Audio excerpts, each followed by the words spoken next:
en unas elecciones que son al Parlamento Vasco, que son para el territorio de Araba, para el territorio de Vizcaya, para el territorio de Guipúzcoa. Hay quien está planteando también el fantasma de la independencia para ocultar otras cuestiones, para hacer un ejercicio de ocultismo de lo que es la responsabilidad que ha tenido en la gestión de esta crisis o que está teniendo, sea el Partido Popular o sea el Partido Socialista. Y creo que el Partido Nacionalista Vasco es un partido pragmático, un partido que tiene sus aspiraciones también desde hace 117 años, que construimos país desde la construcción de la sociedad, construimos nación cada día y que en ese sentido lo que aspiramos es con los pies en el suelo, porque somos conscientes de qué es lo que nos ha traído hasta aquí, qué es lo que todavía nos condiciona, cuál es la realidad que nos está afectando, tanto en lo jurídico-administrativo como en lo económico, como en lo institucional, como en lo que es las consecuencias del fenómeno del terrorismo que ha condicionado la vida política.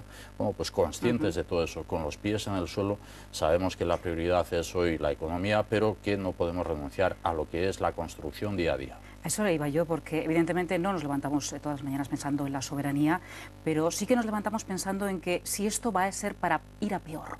No, evidentemente no. Lo he dicho antes, más autogobierno para el Partido Nacionalista Vasco es más bienestar, mayor bienestar.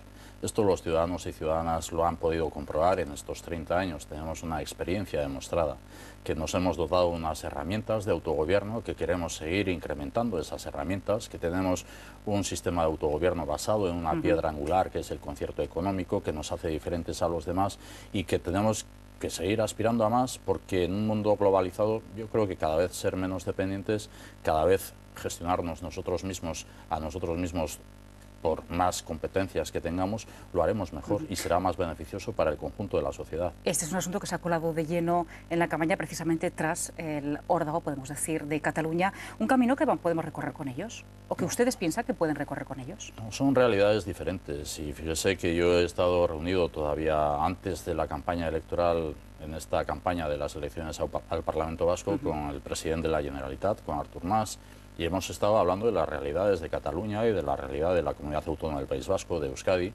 y son caminos propios que tenemos que recorrer. Sí es posible que tengamos sinergias en la próxima legislatura autonómica, porque Cataluña va a afrontar también unas elecciones el próximo mes y con un mes de diferencia tendremos el mismo tiempo de mandato en la legislatura autonómica Cataluña que la comunidad autónoma del País Vasco, y desde lo que es unas aspiraciones nacionales, pero partiendo de lo que son las realidades, cada una propia y por lo tanto realidades diferentes, caminos recorridos que hemos hecho hasta ahora diferentes y caminos que quizás tengamos que recorrer a futuro, pero desde lo que es la propia realidad.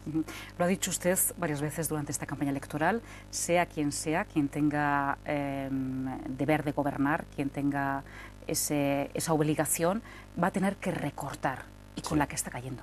Sí, y quien diga lo contrario está mintiendo, está faltando a la verdad, cuando además partimos de una legislatura autonómica en la que el gobierno vasco actual ha procedido a recortes. Ha procedido a recortes en sanidad, ha procedido a recortes en educación y está queriendo ocultar que ha procedido a recortes.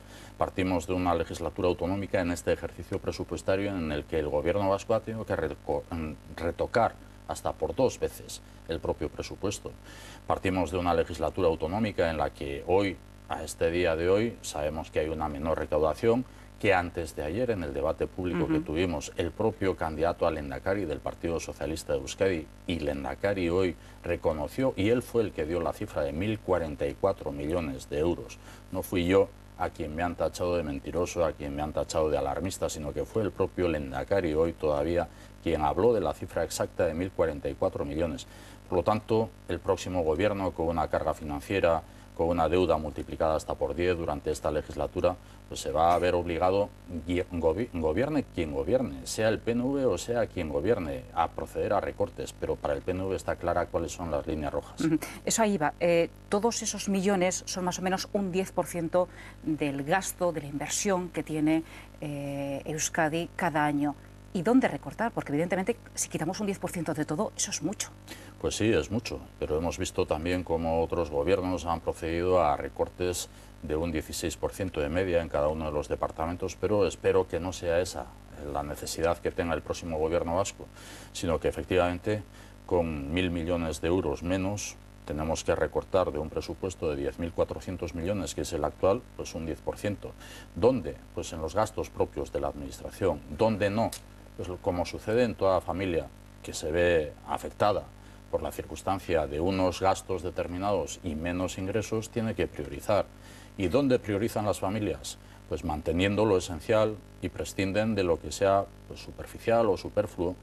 Para nosotros lo esencial son las políticas públicas, sanidad, educación, servicios sociales, pensiones. ¿Y dónde podremos prescindir, por lo tanto? Pues en aquellos gastos propios de la Administración, ajustando, adelgazando la propia Administración, analizando lo que puedan ser sociedades públicas, su funcionalidad, su finalidad, su capacidad de sostenibilidad o no, y analizando también otros gastos de la propia Administración, como sean pues, gastos de representación, protocolarios, de publicidad, propaganda. ¿Eso puede ser más despidos? No, en absoluto, no. Me niego a que en un tiempo de crisis, que además tiene que llevar aparejado la preocupación por el nivel de desempleo que existe en la sociedad vasca, me niego a que se retoquen los puestos de trabajo y que esto afecte a puestos de trabajo. No, tiene que ser que pensemos en cómo salir de esta crisis reactivando la economía con el propósito de generar empleo, al revés. Hablaba usted de esas líneas rojas, marcaba la educación, la sanidad, los servicios sociales. Educación, sanidad pública, de calidad. Hoy es el Día Mundial de Lucha contra el Cáncer, usted sí. Lo que recuerda con ese lazo rosa. Digamos que nuestra sanidad pública ha sido un ejemplo hasta ahora de buen hacer en este y en otros campos. ¿Vamos a poder seguir así? Seguro que sí. Además, en nuestro programa electoral defendemos que se garantice los servicios públicos como sanidad, educación, seguridad ciudadana también, pero además en el caso de sanidad lo que planteamos es que recuperemos el prestigio que ha caracterizado a la Comunidad Autónoma del País Vasco en materia de sanidad, en el Departamento de Sanidad, y esto es lo que como Partido Nacionalista Vasco, y yo, si soy elegido lehendakari, pues me comprometo también en un servicio de sanidad prestigiado, de excelencia, manteniendo lo que es hasta ahora los niveles que se han alcanzado y apostando por más niveles. Seguimos hablando de cómo hacer entrar más dinero a esa caja común, a esa caja de todos. ¿Podemos calcular o se ha calculado el total del fraude fiscal que existe? ¿Por qué no se puede controlar? No, se está controlando y en este campo las diputaciones, que son las competentes, están haciendo su ejercicio. Si entre las 3 diputaciones este año o cada año cruzan 50 millones de datos. No estoy diciendo ninguna barbaridad. 50 millones de datos que cruzan las 3 diputaciones. Se ha aflorado 2.000 millones de euros de fraude fiscal. Se han presentado expedientes ante la Fiscalía. Hay que seguir profundizando y el PNV y yo como candidato al lehendakari intentaré también desde la coordinación con las diputaciones, coordinación interinstitucional, que es lo que no ha existido, también insistir en este campo que ya se está trabajando por parte de las diputaciones. Relacionado con esa fiscalidad, de lo que pagamos de impuestos, de las aportaciones que tenemos que hacer a esa caja común, ¿quién tiene que decidir el cuánto? Pues el cuánto, hay una ley de aportaciones. Hay una ley, por lo tanto, de aportaciones y los ciudadanos y ciudadanas vascas han de saber que de lo que se recauda en la Comunidad Autónoma del País Vasco, el 70% va destinado al Gobierno vasco y el 30% se distribuye entre las diputaciones y los ayuntamientos. Pero digamos, ¿esa materia fiscal tiene que estar todavía basada en las diputaciones? No. Es competencia de las diputaciones, hasta ahora es competencia sí. de Algunos las piden que llegue esas competencias que pasen al Gobierno vasco, que no, pasen al Parlamento. Yo creo que el Parlamento vasco podrá discutir de nuevas competencias, pero no de las competencias existentes o de las materias y figuras impositivas existentes. Sobre las figuras impositivas existentes son las Juntas Generales las que son competentes. Lo que no entiendo es cómo ha sido posible coordinarse, siendo diputaciones que han estado gobernadas por partidos diferentes en una misma legislatura, ha sido posible coordinarse en legislaturas pasadas y cómo no sea posible en esta legislatura. Habrá un fallo también por parte del que tiene que liderar la coordinación. No se han presentado por parte del Partido Socialista de Euskadi ninguna iniciativa de cambio fiscal, que sin embargo el Partido Socialista ha aprobado toda la normativa fiscal vigente en estos momentos, tanto en Araba, en Vizcaya como en Guipúzcoa, y sin embargo el Partido Socialista, el Gobierno vasco particularmente, no han presentado ninguna iniciativa de cambio fiscal en el órgano de coordinación tributaria. Y yo sí apuesto por una reforma integral de lo que es la política fiscal, con una reflexión serena, con una reflexión en profundidad, porque hace falta estabilidad, estabilidad fiscal, confianza fiscal para las empresas, para las personas, para las familias, pero ha de debatirse en los ámbitos competentes, en las juntas generales. ¿Hay miedo, hay reticencias en su partido por modificar la ley de territorios históricos? ¿Es casi una ley intocable? No, en absoluto. Lo que no entendemos es este debate después de que algunos pretenden, mediante esa confusión de las duplicidades o de las supuestas duplicidades en el modelo institucional vasco, que parte de unos derechos históricos, parte de los derechos históricos de los territorios vascos, que en la Constitución española sí está recogido y que en el Estatuto de Autonomía están recogidos los derechos históricos del pueblo vasco, parte de unos derechos históricos, y esa ley de territorios históricos será mejorable, pero que no se venga por la puerta de atrás con la pretensión de, por la puerta de atrás, intentar modificar la arquitectura institucional como se ha pretendido en esta legislatura. Si el modelo institucional vigente ha sido bueno también en épocas de crisis anteriores, 80, 90, las décadas de los 80, las décadas de los 90, hemos sufrido crisis, hemos salido adelante y teníamos el mismo modelo institucional. Hemos conseguido llegar al 130% de la media europea en el PIB. Hemos podido llegar a un índice de desarrollo humano que nos asemeja con países nórdicos, con Noruega, con Austria. ¿Por qué, si lo hemos podido hacer con el mismo modelo institucional, ahora se pone en cuestión el modelo institucional? ¿Tiene usted dudas sobre cómo están las cuentas vascas? No, dudas no. ¿O por qué? ¿Tiene dudas? ¿Que tiene dudas? Sé que tiene dudas. No, dudas en cuanto a la cifra exacta de lo que pueda ser la deuda del gobierno vasco, pero fíjese que, insisto, antes le respondía, 1.044 millones de euros de agujero este mismo año y todavía a fecha de octubre, sin cerrar el ejercicio de este mismo año, reconocidos por el propio Lehendakari. Lo que es obvio es que ha habido un incumplimiento del déficit en el ejercicio pasado, un incumplimiento del déficit que ha tenido que venir el ministro de Hacienda del gobierno español y el gobernador del Banco de España a decir que se ha incumplido el déficit porque el gobierno vasco no lo ha querido reconocer públicamente. Lo que es evidente es que ha habido una multiplicación de la deuda que se encontró este gobierno de 640 millones de euros hasta más de 5.400 millones y probablemente sea más de 6.000 millones al cierre de este ejercicio, es decir, se ha multiplicado hasta por 10.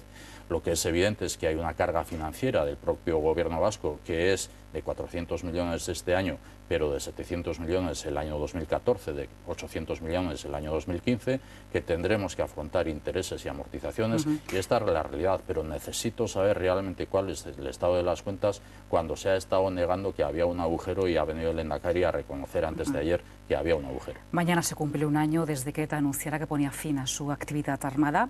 De momento estamos aquí, en este momento. ¿Qué nos queda por hacer? ¿Qué queda por hacer en estos próximos 4 años? Queda mucho por hacer. Es cierto que vivimos un año ya desde el anuncio del cese definitivo de la acción armada, pero ETA sigue existiendo. Queda por hacer, por lo tanto, el desmantelamiento militar de la organización terrorista, el desarme. Queda por hacer la desaparición definitiva de ETA en el formato en que sea, pero como consecuencia de todo ello queda por hacer mucho trabajo en la profundización en la convivencia política de manera normalizada en la sociedad vasca. Yo pretendo que el próximo Parlamento vasco, con la representación de todas las sensibilidades ideológicas, y así nos lo ha conferido como representación la sociedad vasca, podamos entender que el Parlamento vasco sea un foro de diálogo sin exclusiones, el foro de diálogo donde todos nos comprometamos con el respeto a los derechos humanos de todas las personas, donde nos comprometamos con la memoria para las víctimas, el resarcimiento del sufrimiento, que entendamos que paz es paz y no es paz a cambio de no sé qué precios políticos, y que entendamos sinceramente que tiene que haber una política también penitenciaria orientada a la reinserción y, por último, insisto, diálogo abierto sin exclusiones sobre principios democráticos. Señor Urkullu, usted es candidato al Endacari por su partido, es también el primero de la lista por Álava de su partido. Dicen las encuestas que el parlamentario por lo menos va a salir elegido. ¿Por qué esta decisión, al igual que otros partidos, de poner al candidato al Endacari en la lista de Álava? No, yo soy por Vizcaya. ¿Usted es por Vizcaya? Yo soy por Pues ya Vizcaya. puede perdonarme. No, soy por Vizcaya, tranquila. No, bueno. Pero sí es verdad que hemos conocido la candidatura del Partido Socialista de Euskadi, que el Endacari, siendo vizcaíno, encabece la lista por Álava. Bueno, me llama la atención. Bueno, lo dejo aquí entonces. ¿Es justo este reparto, por cierto, de 25 parlamentarios por cada territorio? Bueno, es una apuesta que hizo el Partido Nacionalista Vasco hace ya más de 30 años, ante las primeras elecciones autonómicas, que fueron en el año 1980. un planteamiento de conformación de un Parlamento confederal, a pesar de que la población sea mayor o menor, a pesar de que Vizcaya tenga más habitantes que Guipúzcoa o que Álava, a pesar de que durante todos estos 30 años ha quedado demostrado también que un voto es diferente en Álava a lo que es en Guipúzcoa o a lo que es en Vizcaya en cuanto a cuántos ciudadanos representa un escaño.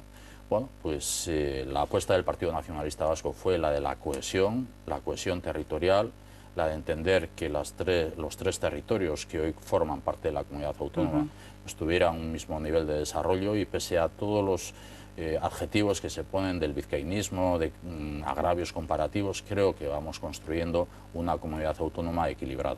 Nos ponemos ya en el 22 de octubre, ya sé que me va a decir que hay que esperar a las elecciones, que hay que esperar a que la ciudadanía se pronuncie, pero durante esta campaña le han acusado de tener ya firmado un pacto de gobierno tanto con el Partido Socialista como con EH Bildu. Con estos últimos dijo usted en el último debate que, bueno, que no era posible un acuerdo.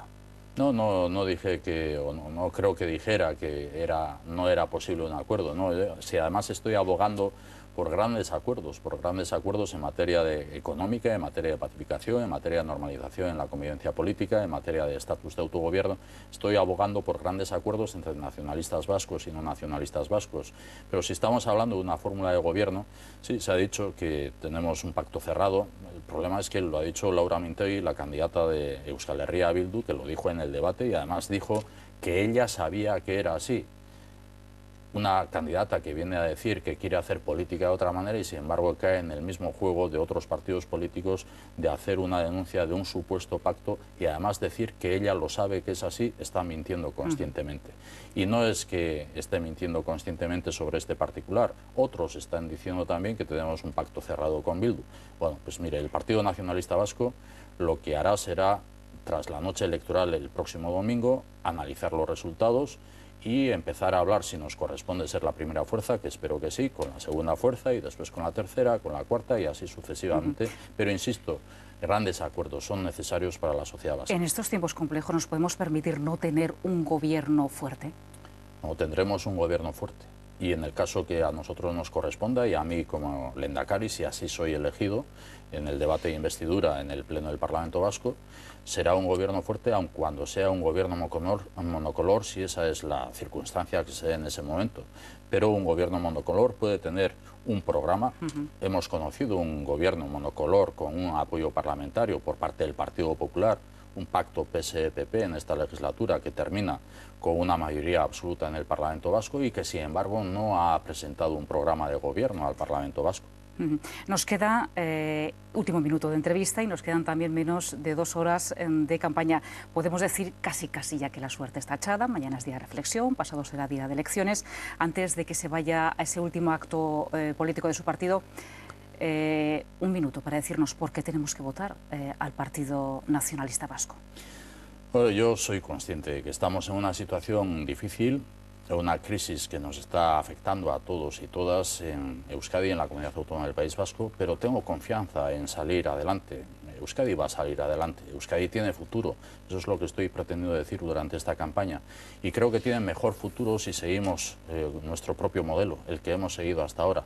Tengo confianza en Euskadi, tengo confianza en nuestro pueblo, tengo confianza en nuestro equipo, tengo confianza en nuestro proyecto y estoy seguro de que el domingo, que es un día muy importante, un domingo en el que se va a decidir, si siempre se decide, pero en este caso también de manera muy importante, el futuro de Euskadi.